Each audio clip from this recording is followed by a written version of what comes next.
आमच्या मनामध्ये कुठलाही राग नाही आणि पत्रकारांच्या बाबतीमध्ये अशा प्रकारचं वक्तव्य कधी आम्ही कोणी लोकप्रतिनिधींनी करूही नये आणि त्यामुळे मी त्यांना सांगितलेलं आहे की आपल्याकडून काही शब्द गेले असतील पत्रकारांच्या अपमानजनक तर आपण पत्रकारांशी बोलून दिलगिरी व्यक्त करू।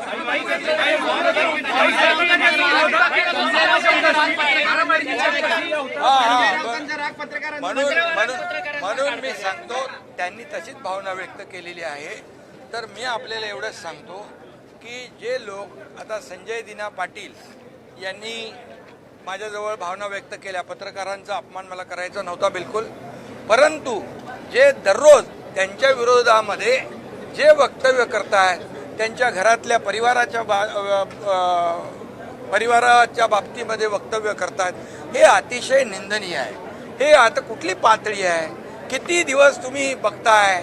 अगदी 2022 पासून आपण काय भाषा काय लोक वापरतायत? म्हणजे ही काय लोकशाहीमध्ये एक महाराष्ट्राची संस्कृती आहे का? ही महाराष्ट्राची परंपरा आहे का?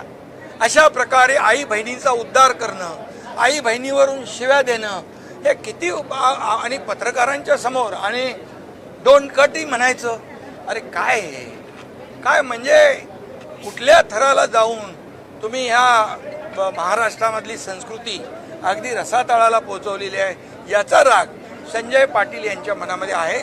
मी पुन्हा एकदा सांगतो, संजय पाटलांनी माझ्याकडे भावना व्यक्त केल्यात, कुठल्याही पत्रकारांचा अपमान मला करायचा नाही आणि त्यांना या बाबतीमध्ये माझ्याकडून काही बोलणं अनावधानाने झालं असेल तर मी बिलकुल दिलगिरी व्यक्त करेन। अशा प्रकारचा माझी आणि त्यांची चर्चा झाली आणि मी स्वतः सांगतो की पत्रकारांच्या बाबतीमध्ये कधीही लोकप्रतिनिधी असेल, आमचा विषय असेल, आपला पक्ष असेल तर कधी कुठल्याही प्रकारचा अपमान, पत्रकार आणि लोकप्रतिनिधी हे आपण दररोज एक दुसऱ्याला पूरक आहोत, त्यामुळे मी आपल्याला सांगतो अशा प्रकारची भावना आमच्या कुठल्याही माणसाची नाही।